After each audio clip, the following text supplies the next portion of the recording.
एक बार विजयनगर के महाराज कृष्णदेव राय ने सुना कि उनके नगर में चूहों ने आतंक फैला रखा है। चूहों से छुटकारा पाने के लिए महाराज ने 1000 बिल्लियां पालने का निर्णय लिया। राजा के आदेश होते ही 1000 बिल्लियां मंगवाई गई। उन सभी बिल्लियों को नगर के लोगों में बांटा जा रहा था। जिसे बिल्ली दी गई उसे साथ में एक गाय भी दिया जा रहा था, ताकि गाय का दूध पिलाकर बिल्ली को पाला जा सके। चूहों के आतंक से सभी लोग परेशान थे। अतः जब बिल्लियां बांटी जा रही थी तो लोगों की लंबी लंबी कतारें लग गई थी। इस अवसर पर तेनालीराम ने भी एक कतार में खड़ा हो गया। जब उसकी बारी आई तो उसे भी एक बिल्ली और साथ में एक गाय दे दी गई। बिल्ली को घर ले जाकर तेनालीराम ने एक कटोरा गर्म दूध उसे पीने को दिया। बिल्ली भूखी थी। बिल्ली ने जैसे ही कटोरे में मुंह मारा तो गर्म दूध से उसका मुंह बुरी तरह से जल गया। इसके बाद बिल्ली के आगे जब भी दूध रखा जाता, चाहे वह ठंडा ही क्यों न हो, बिल्ली वहां से भाग खड़ी होती थी। गाय का सारा दूध अब तेनालीराम व उसके परिवार के अन्य सदस्य ही पी जाते।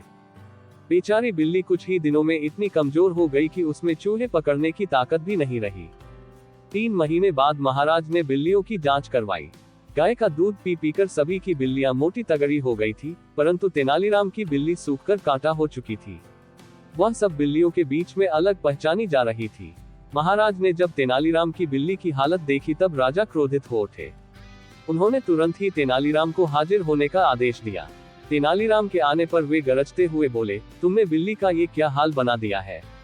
क्या तुम इसे दूध नहीं पिलाते थे?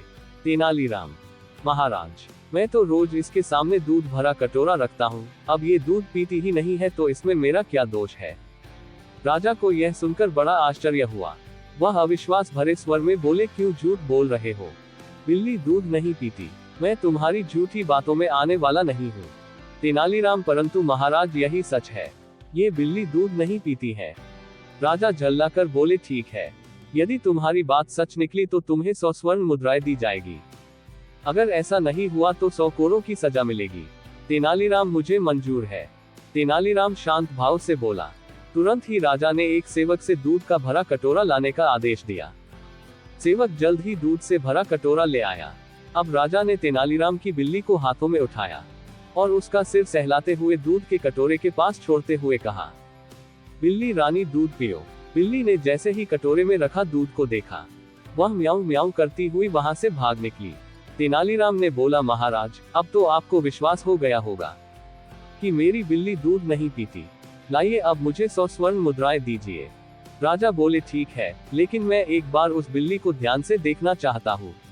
ये कहकर महाराज ने एक कोने में छिप गई बिल्ली को पकड़कर लाने का आदेश दिया। बिल्ली को अच्छी तरह देखने पर उन्होंने पाया कि उसके मुंह में जले का एक बड़ा सा निशान है। वह उसी क्षण समझ गए कि बिल्ली का मुंह जल जाने के डर से दूध पीने से कतराती है। वे तेनालीराम की तरफ देखते हुए बोले, अरे निर्दयी, तुमने इस बिल्ली को जानबूझकर गर्म दूध पिलाया ताकि यह दूध न पी सके। ऐसा करते हुए तुम्हें शर्म नहीं आई?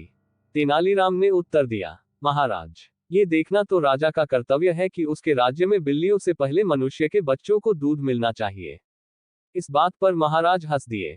उन्होंने तेनालीराम को तुरंत ही 100 नहीं बल्कि 1000 स्वर्ण मुद्राएं भेंट की और बोले, तुम्हारा कहना ठीक है, परंतु मैं आशा करता हूँ कि भविष्य में तुम बेजुबान पशुओं के साथ दुष्टता नहीं करोगे।